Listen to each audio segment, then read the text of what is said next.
Like, I want to know, like, when did you realize you were depressed? Hey, when I'm broke, when I was broke. When you're broke, you'll just realize you're depressed. They say, there's a saying that says that if you're broke, even the housefly that flies around the house will disrespect you.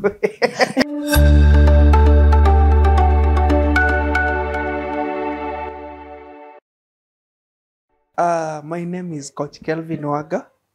Sometimes people call me Habil. It's my name. I'm a business trainer, entrepreneur, and also a humanitarian. I have a passion in helping people, impacting on people's life positively.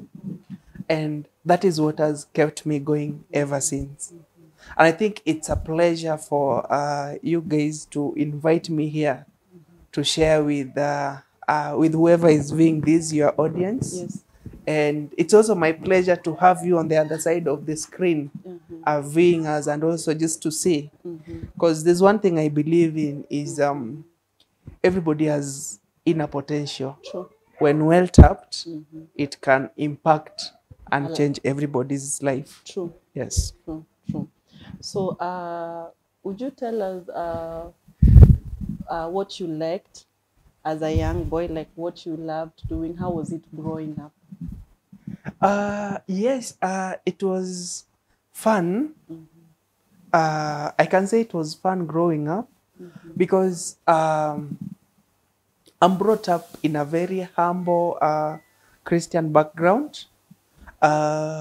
My parents, we were brought up, I think I come from a family of 7. Okay. 4 girls and 3 boys. Right now we are men. Growing up as young kid, it was interesting because we were brought up in the village life, as you know. Yeah. As they say, we used to run around eating we call them maperas in our language, and grazing, looking after the cattle and just having fun in the village. Yeah. My dad worked hard to ensure that all of us get the opportunity to study and to be what they wanted to be. And I give thanks to them, because if not for them, you couldn't have been seeing this big stomached person seated here today. Yeah. Okay.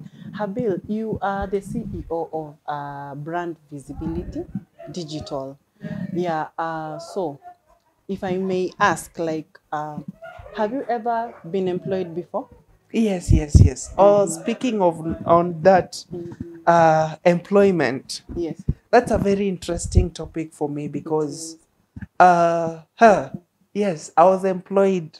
I think when I was still in primary, that was the first time I was employed. But I won't get much into that.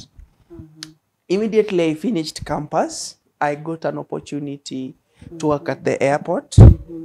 The job was lucrative, and yes, I worked for some time.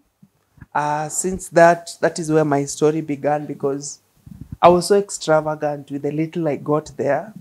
As a young man who didn't have a future, I was being paid a lot of money by then, but I didn't know what to do with that money. Sure. So I ended up wasting all that I had saved. In fact, by that time, I didn't know about saving.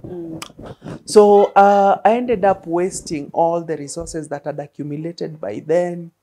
And then, fortunately or unfortunately, I lost the job unexpectedly. And that is when my life changed. So to answer your question, yes, I've been employed not once, not twice, but severally. Yes. Okay. How was it like for you when you lost the job? It was hell on earth. At first, I thought it was going to be easy, and it wasn't easy on my side. When I finished campus, I had good grades, had scored, the university accreditation was enough to earn me a job. That was my thought by then, because, okay, I graduated with second as upper division. because my background is in communication and media. I'm a communicator.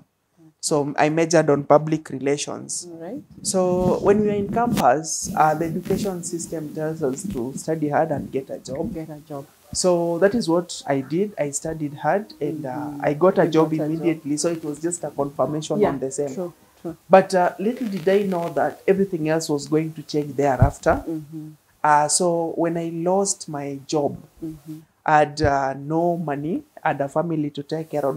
By then, I still had a small family to take care of.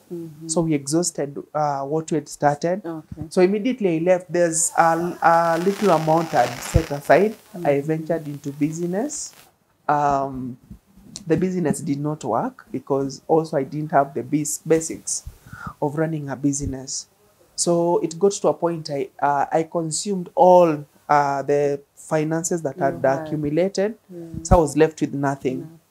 And if there's one thing you watching me now can say, if you've ever gone through this, there's nothing worse as being broke. Because when you're broke, you can't think straight. True. And by that time, it was so tough on me that on several occasions, I felt like a reject. I felt like my life wasn't going on well, and things were turning black on my side, to an extent that I viewed myself as a black sheep in our family. I was coming from a family where even our last born had a good job by then. So my elder brother was there, my sister was there. Unfortunately, I was the only. I was the only one married amongst these people. I was married with a kid, but no money. So that is always the bigger headache in that. Yeah. So it went on for some point, and it got worse because I stayed outside for several years without a job.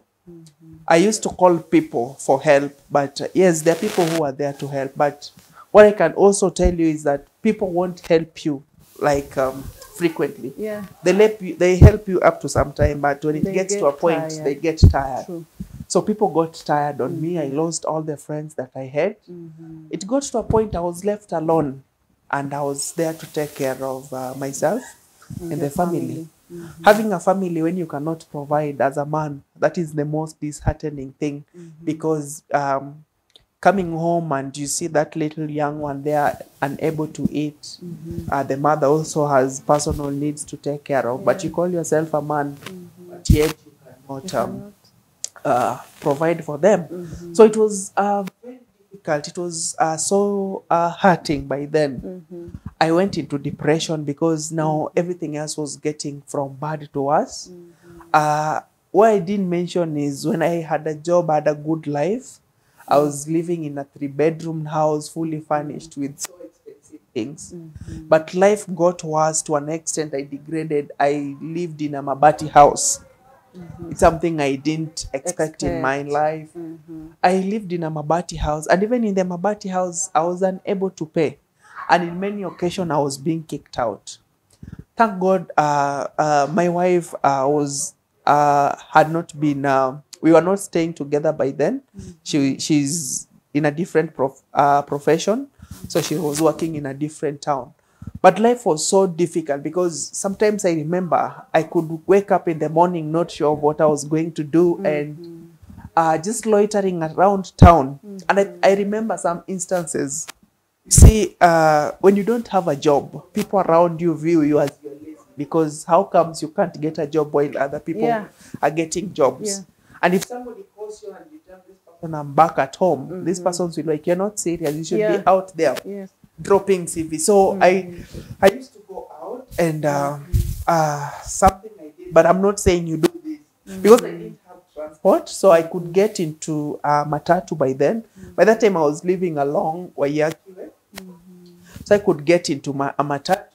So instead of saying that I was going to town, I used to go to the next center, say I was alighting at the next center, and I could carry like 3 pullovers just to the center. So after paying 10 shillings, I would say, I'm going to alight in the next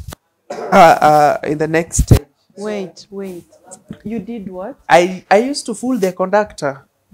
I was, because sometimes going to town was around 80 shillings.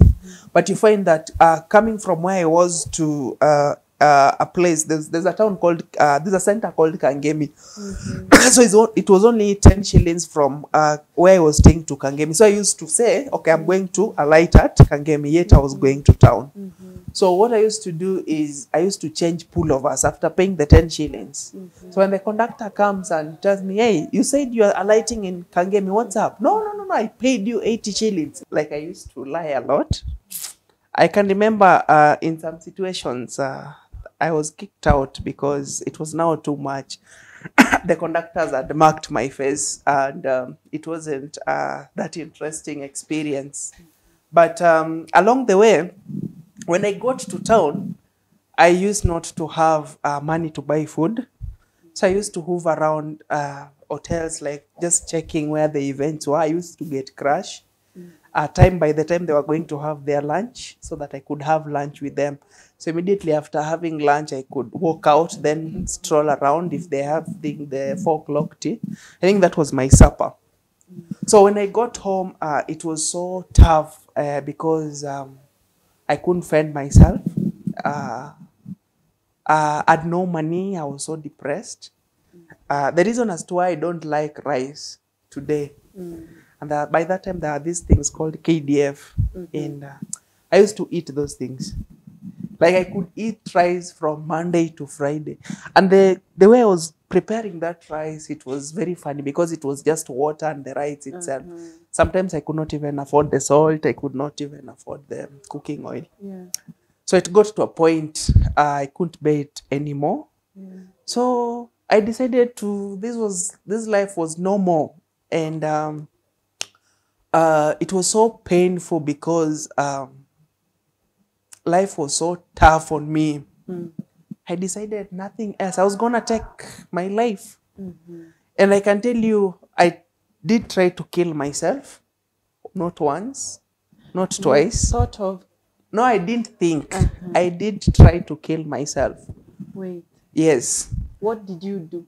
I overdosed severally. I used to buy strong drugs.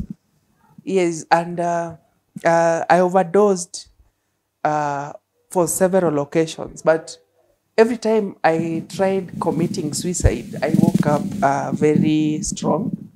And it got to a point when I thought I was going to die, but it was even funny. When I think of that story, I laugh a bit because have you ever thought of dying and then you try opening your eyes only to find that your eyes are opening?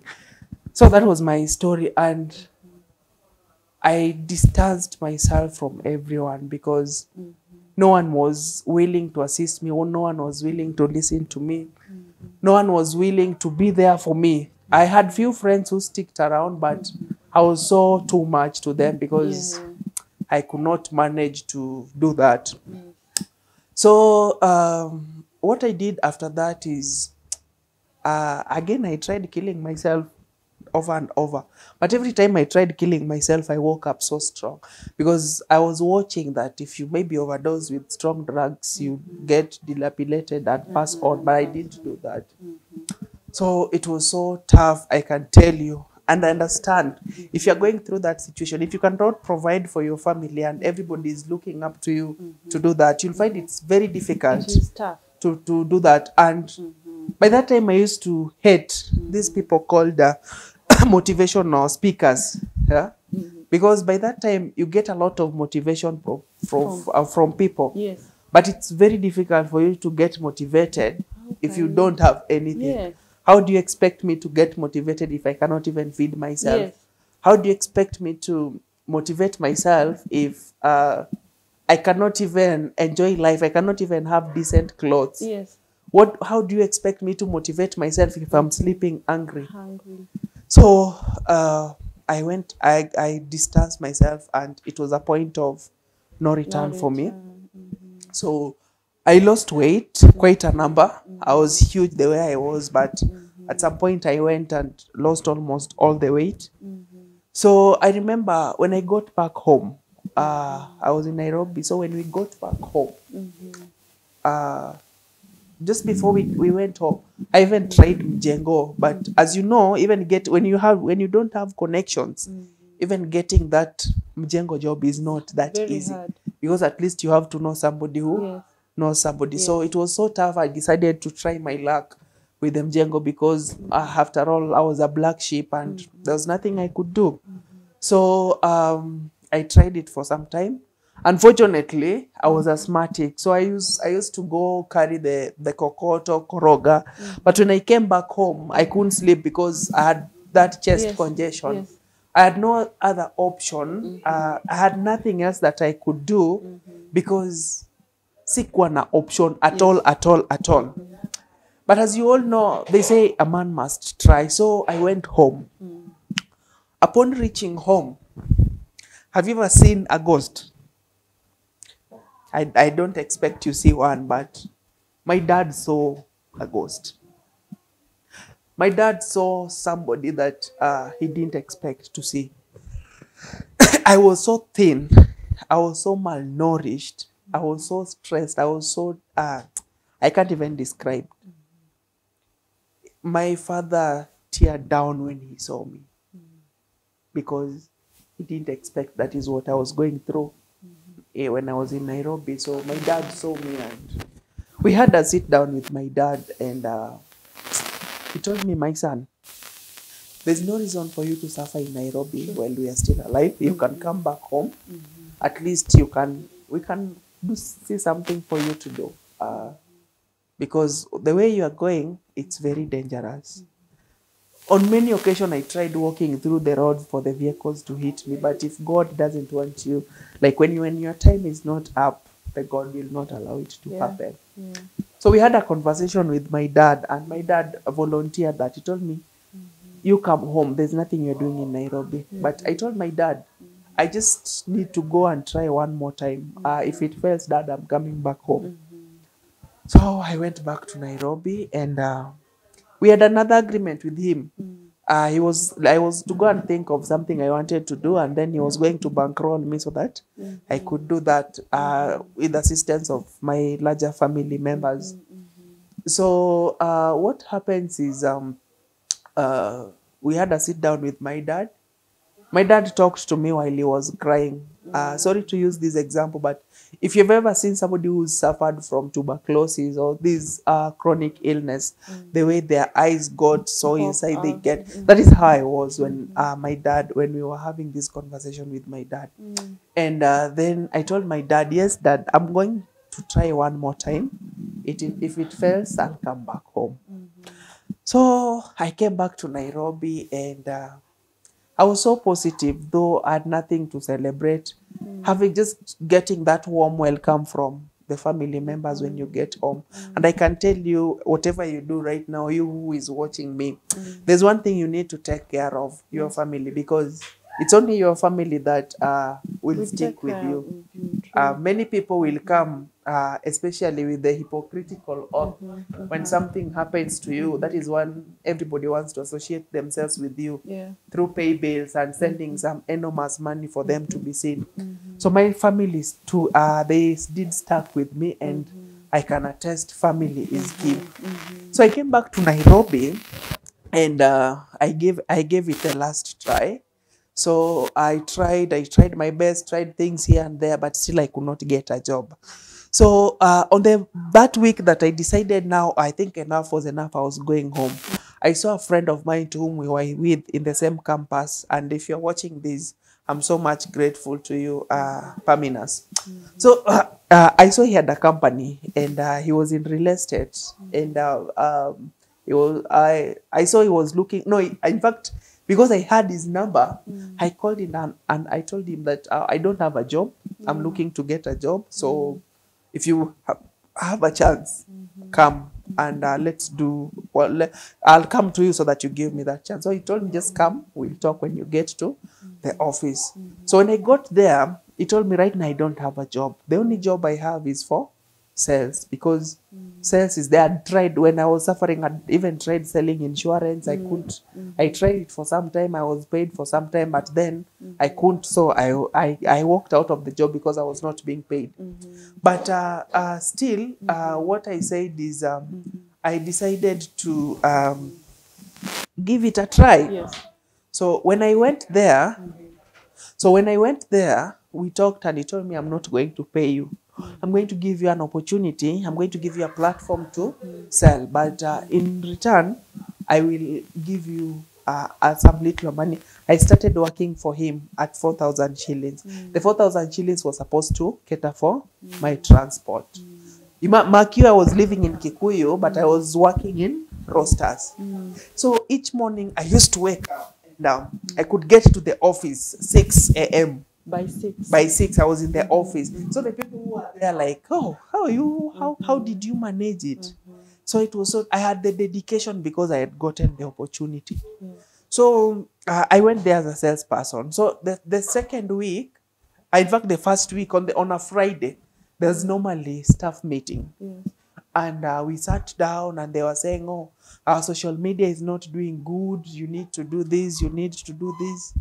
I grabbed the opportunity and I said, I am going to, I am good in social media management. I've done PRing, as in I've done communication as my tertiary level of education. So I was good. I took the opportunity. Each day I used to give my 100% to that job. We grew together with Paminas. Together, like we used to do a lot of things with him. That is why I'm so much grateful, because he gave me the opportunity. Yes. So along the way, I learned that if you get an opportunity, most people look into the pay, how much are they paying me? Then they calculate with maybe what they are going to get at the end of it. It's 4,000 shillings that opened up the ways for me. So we started slowly by slowly, where he paid me for, we graduated until the last time I left the company, when I was the head of marketing and I was being paid huge amount of money. I know if I say, some of you will think I have a lot of money. So allow me not say that. So that is how I gained that interest of employment. After that, there are some other companies I had worked for, but the one that stands out for me is Nyotajema Real Estate and Paminas.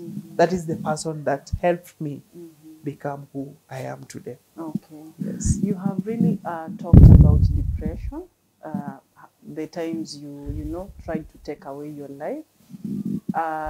So many people are out here and they are depressed. Like, I want to know, like, when did you realize you were depressed? Hey, when I was broke. When you're broke, you'll just realize you're depressed. They say, there's a saying that says that if you're broke, even the housefly that flies around the house will disrespect you. It is very true. When you're broke, it is very true. Even the madman that walks around will disrespect you. Yeah. I'm not talking of disrespect, because when you're depressed, you have a lot of negative energy towards you. Let's take for an example. When I'm depressed, I can start asking a question. Why is it that this flower just have two sprouts? Why is it not having 5? Then that small thing will make me so hungry the whole day. When I see like the way you've done your hair, why are you not plaiting your hair? Yes. So I was some little things were irritating me. Yes. And then my life was deteriorating because I could sometimes stress myself. I could go 3 or even 4 days even without eating anything. And I was just okay. I used to sleep. I used to be there until it got to a point I couldn't feel a thing. I was lifeless.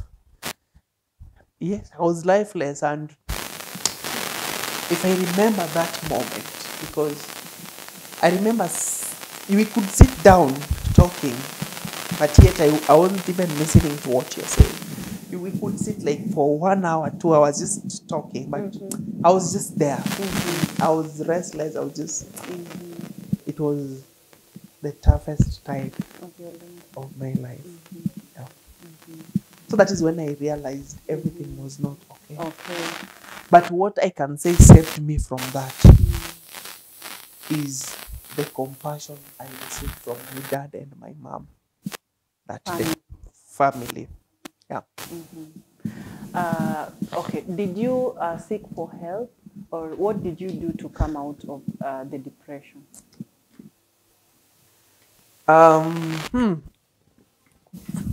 No, I didn't seek for help.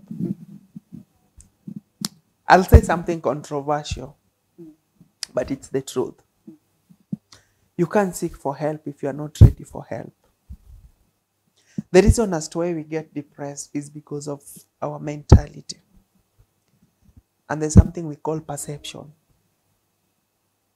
The way we perceive, the way you perceive things when things are not good. So I decided to help myself. Wow. Number one,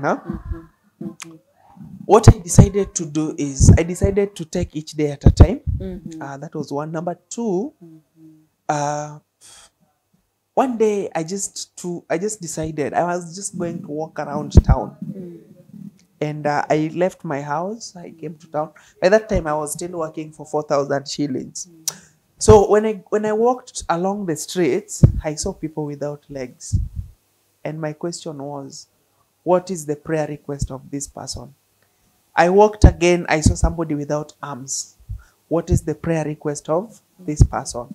And then I took some time. I just went to Kenyatta. Over lunchtime, I was just walking through the wards. Yes. What were the prayer requests for these people? Yes. What I was already having was prayer requests for these people. Lord, if only I could walk.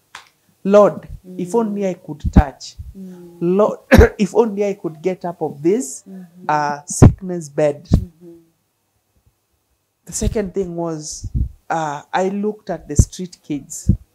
Those people sleeping down the drains in the cold. And yet, I was living in a mabati house and a mattress and everything else. Though I'd sold everything that I owned had been taken by Shylocks because I used to Shylock everything. I couldn't salvage them, so all of them. That is the second reason as to why I hate so much Shylocks. I don't disrespect their business, but they made me. I almost even sold my mattress. But at least I had a mattress. I could sleep at home. And these other people didn't have anything. So what I told myself is, okay, my prayer is that I get a job. Somebody's prays he wants to get out of sick bed. Somebody's prays for arms. Somebody's prays for, sometimes we pray for good shoes. Yes. But somebody's prays just to get a limb so that he could walk. I made that decision. Every day I was going to be thankful for what I have. Yes. Have I woken up feeling well? That is something to be thankful for. Do I have a roof over my head? That was the second thing to be thankful for. Am I able to talk, hear, smell? I walk and do all those other things. So I started appreciating a day at a time. There are people without parents. Yes. They are orphans. There are people without siblings. They are just the way they are. They are nobody to look up to. So I used to note down everything. I was appreciative of that day. So that is when my life started changing. So I decided to remove the negative perception. And then I wore the positive perception. So everything else I saw was positivity. And that's why I gave 1,000% to my job. My boss got in love with me, not in a bad way, but we were friends, different from different financial whatever it is. So because I used to work so hard, I used to get to the office so early and leave so late. Sometimes I used to wake up in the morning, I have 100 shillings in my pocket. Macu fare from Kikuyu, where I was staying, to town was 80 shillings. And then from town to this place was 30 shillings. So, but I said, I wasn't going to let all that prevent me from working. So that is how, positive perception removed me from grace to the most respected. As we speak to you right now, I was voted in the LinkedIn Influencer of the Year. Wow. I'm one of the person people look up to. Wow. on LinkedIn. Wow. I run my company. I run a coaching company because I have a coaching company called Kelvin Waga. That is my personal name. But there are people who didn't believe I could be where I am. Yes. Just to add on that, I remember, and this is to somebody who is looking for a job. Yes, I understand your struggles. There's one thing I just forgot. I think this is, how did I even forget this? During the time I was applying for jobs. So I don't know if you've asked me why I decided to become a CEO. Not yet. By the time I was applying for this job, I used to walk from offices to offices. They are powerful people in an organization. The watchman and the secretary, when you're looking for a job, respect those people. Because they are the people blocking you from your destiny. Yes. You can knock into a door with a PhD or a master's degree or whatever level of education you have. But if the watchman says no, you have no opportunity. And that person seated at the front desk of an office, if he or she decides to block you, you don't have an opportunity. So there's a day I didn't have money to print my CVs. So when I printed a lot of CVs and I used to drop it. So one day as I was strolling, I saw my CV because there was somewhere they were disposing of the paperwork. Unfortunately, when I was passing, I saw my CV was part of part of the compost. So I went, looked at it. Then I called because they gave me the number. Hey, did you talk to your boss? Yes, we talked. Your boss loved your CV, and yes, as we even speak right now, the CV is on his desk. So I said, okay. And then the funniest thing happened because sometimes relatives are good. But sorry to say, this is the painful truth. Some relatives will only want to associate with you when you're successful. It is true.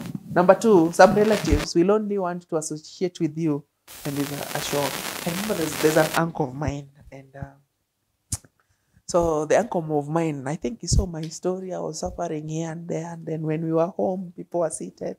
Why are you suffering in Nairobi? Come back. Come to Nairobi. Come and see me. I give you a job. So when we came back to Nairobi, I called. I said, man, there's no need of coming to the office. You just send me your CV. I'll send your CV to somebody else.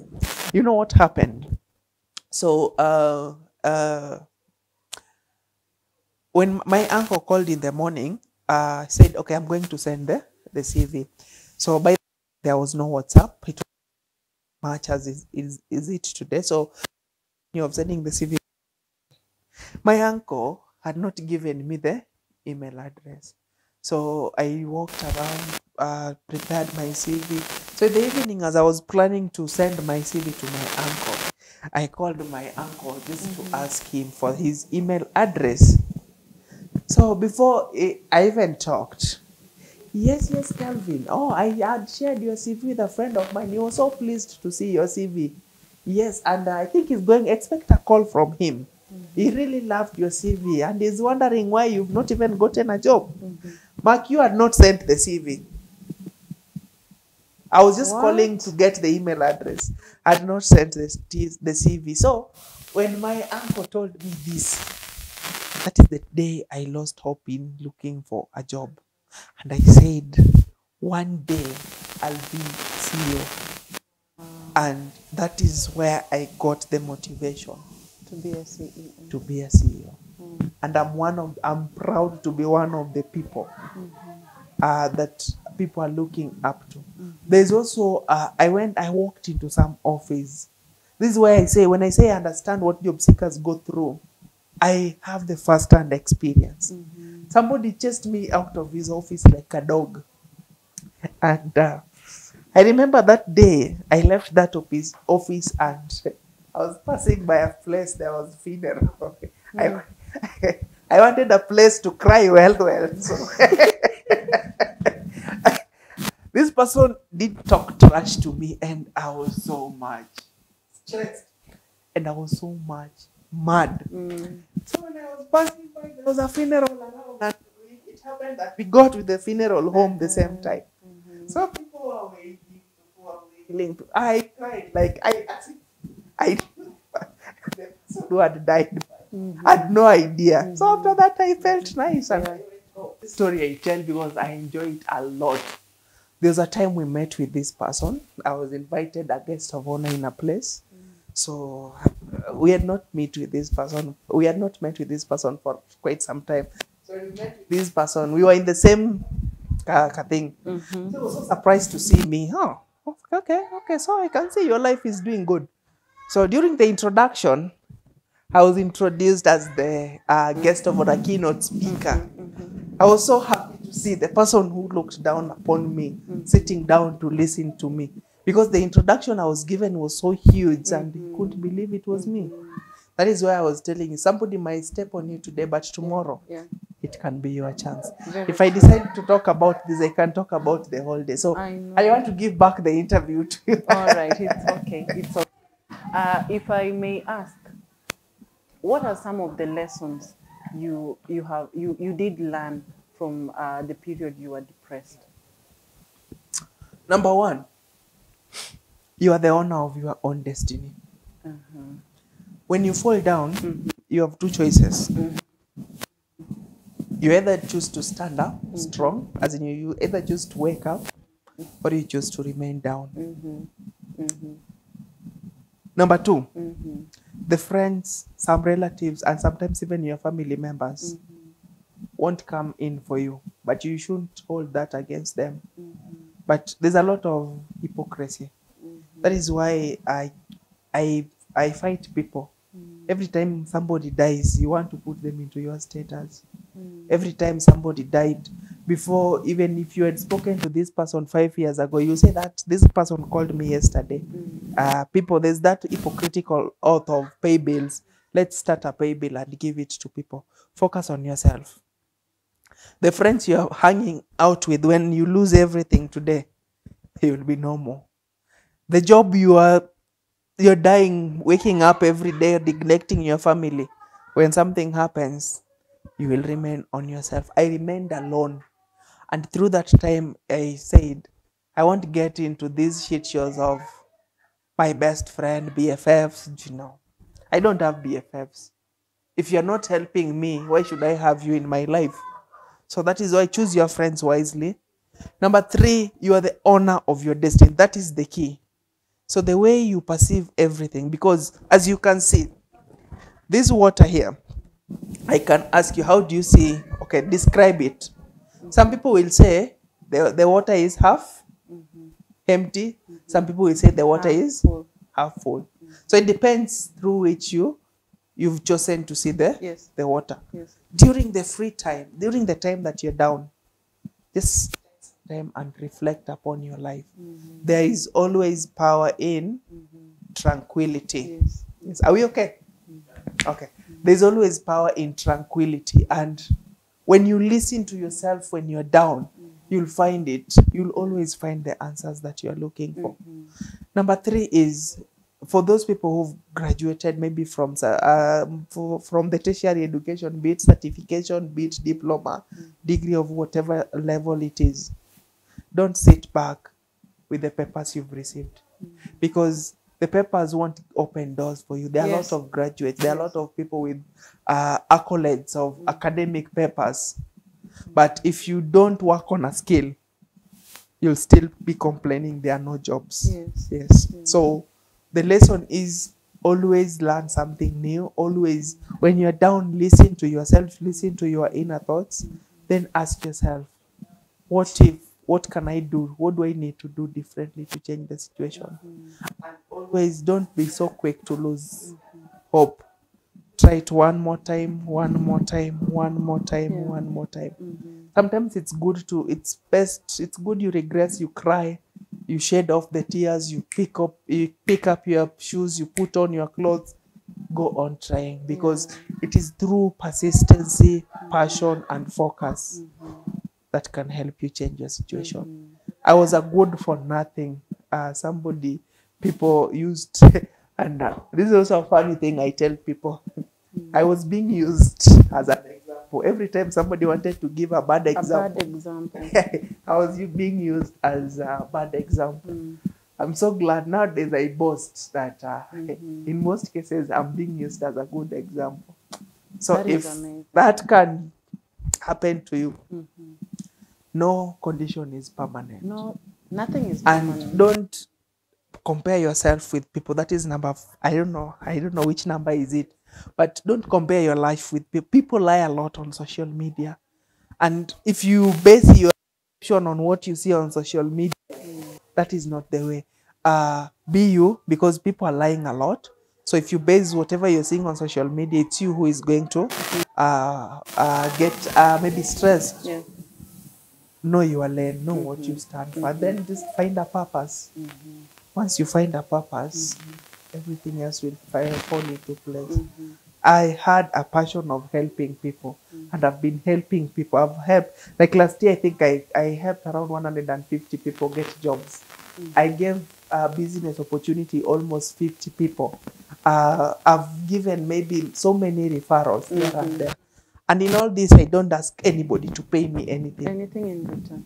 And that is what has blessed me. And as you can see, okay, I might seem pregnant, but I'm not. Yes, I'm just fat. I love my fatness. That is why I don't body shame myself, because when I was down, people said I was suffering from this chronic illness. In fact, they said, hey, this guy is suffering from AIDS. But now when I'm fat, people are complaining, what am I eating? You're fat again. So I tell people, I eat my food, I don't eat your food. Every time somebody asks, what's your weight? Is it your weight or mine? So that is what I tell people. So yes, that is what I can say. Those are the lessons. Okay. But first of all, if you want to change your situation, change your perception.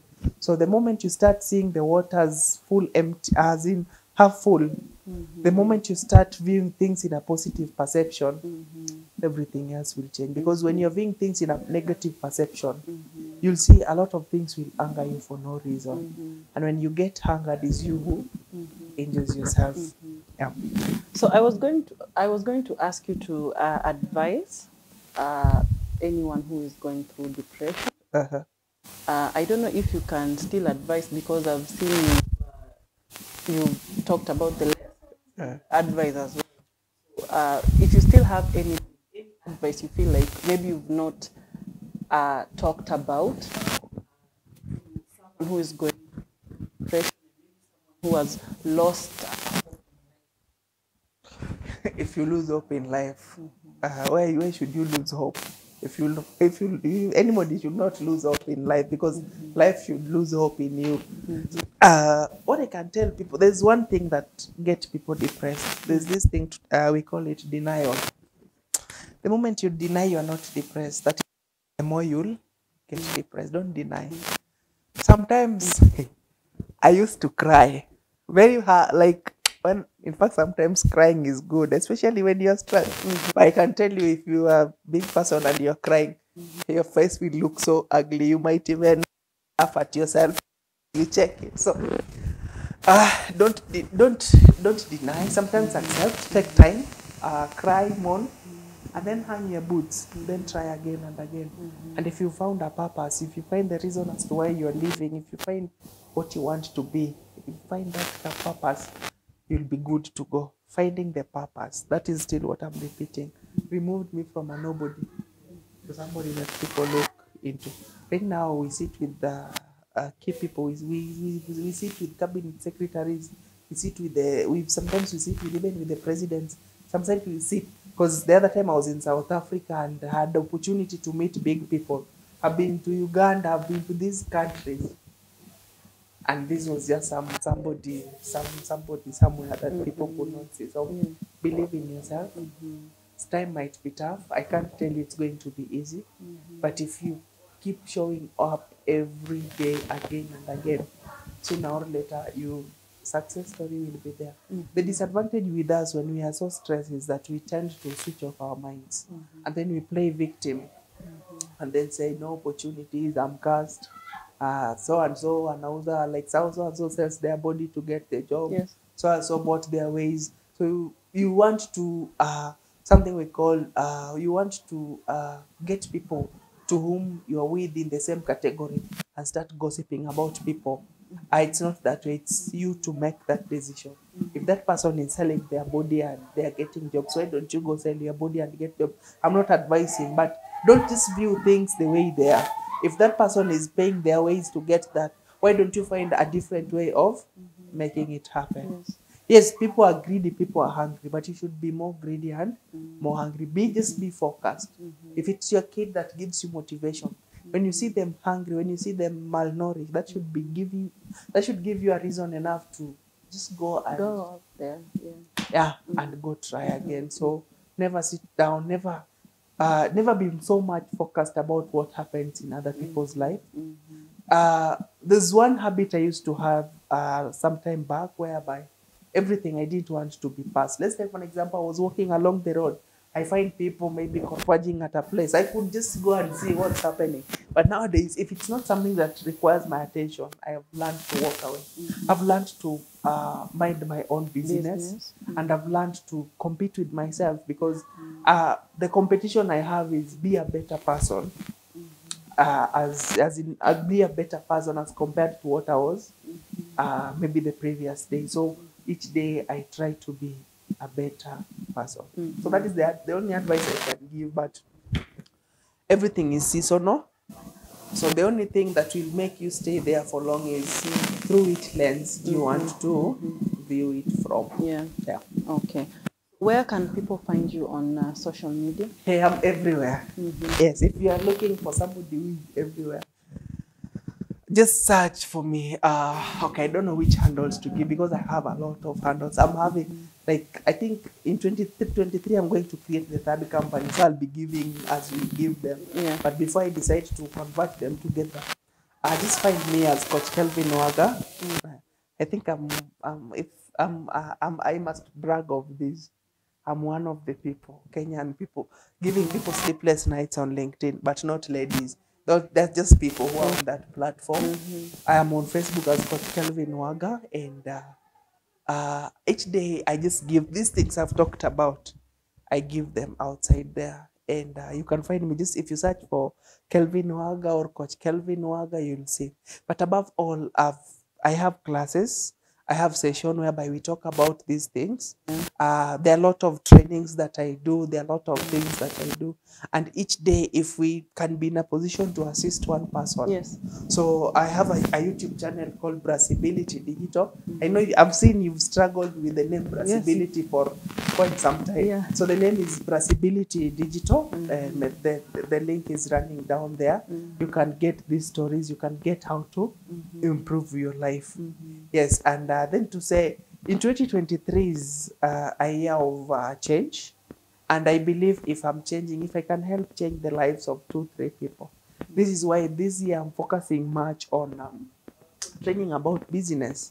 Because there are a lot of people in businesses, but they think having a business is just there to make profits. But there are a lot of things running in the background about business that still people that people need to know.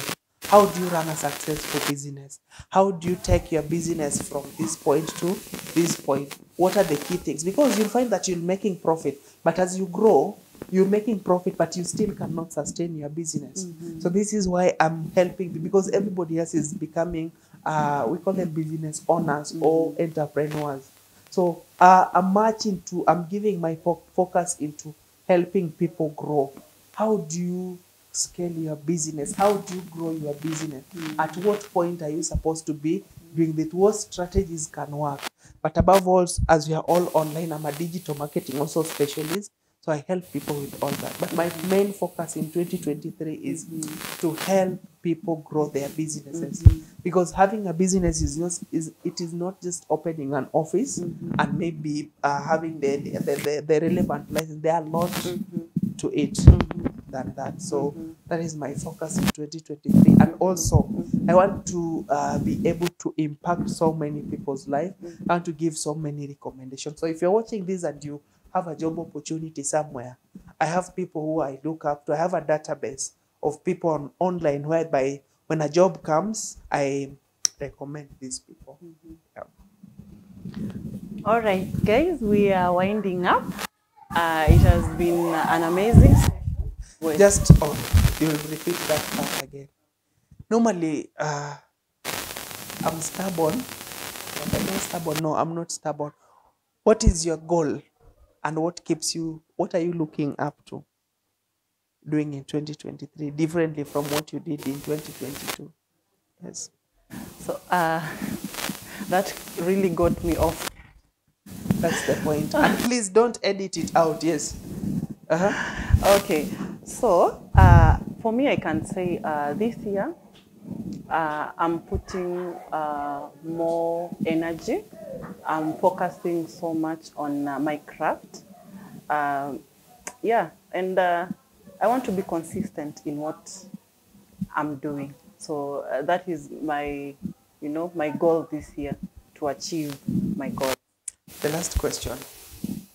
When I take the career, your profession, Yes. out of you, what you do, like what you do as a job, who can you say Mary is?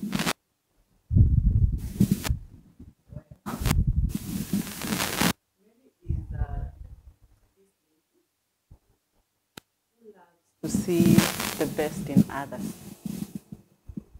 who loves to, get to the root cause of a problem. Like if I know you and maybe you come to share, maybe you have a problem, I get to understand like what is the problem. Sorry, let me repeat the same question again. Okay. When I take the profession on what you do as the job, Yes. who is Mary? And what I was saying is now is Mary. So okay, so that is not part of the job. That is you. Yeah, that is me. That is not part of the job. That is not part of the job. I was just detecting that. Thank you so much. Because if you cannot define yourself, if you are the person who defines themselves by what they do, then still you don't know who you are. True. Sometimes just check. I'm a mental health. I'm a blah blah. Just talk about who you are when those things you have not experienced those things. So that is my closing remark always to people. Learn to define yourself not by the job, but by truly who you are. Over to you. Wow. And that is very powerful. You have really challenged me. And I thank you for that, because you have made me realize who I really am. So guys, we are winding up. It has been an amazing session with the CEO of Brand Visibility Digital. I'm really struggling with the name Brand Visibility. I don't know. Yeah, so he has been an amazing guest to the show today. And I'm really loving the shows, with the CEOs, because I get to learn a lot. From him, I have learned that depression is real. And when you're depressed, you have to get yourself up. Don't wait on anyone to help you. As they usually say, no one will come to help you. You are the one who is going to help you. So you have to realize that you are as he said, you have to know that you are the owner. You said the owner. You have to realize that you are the owner of your life. You just have to realize that. And again, you also have to be positive. For you to come out of the depression, remove the negativity, start seeing things from a positive angle. I have learned so much that even I can't even start, counting. It has been an amazing session. And for anyone who is going through depression, please find someone to talk to. Find someone who you trust and believe this person can help.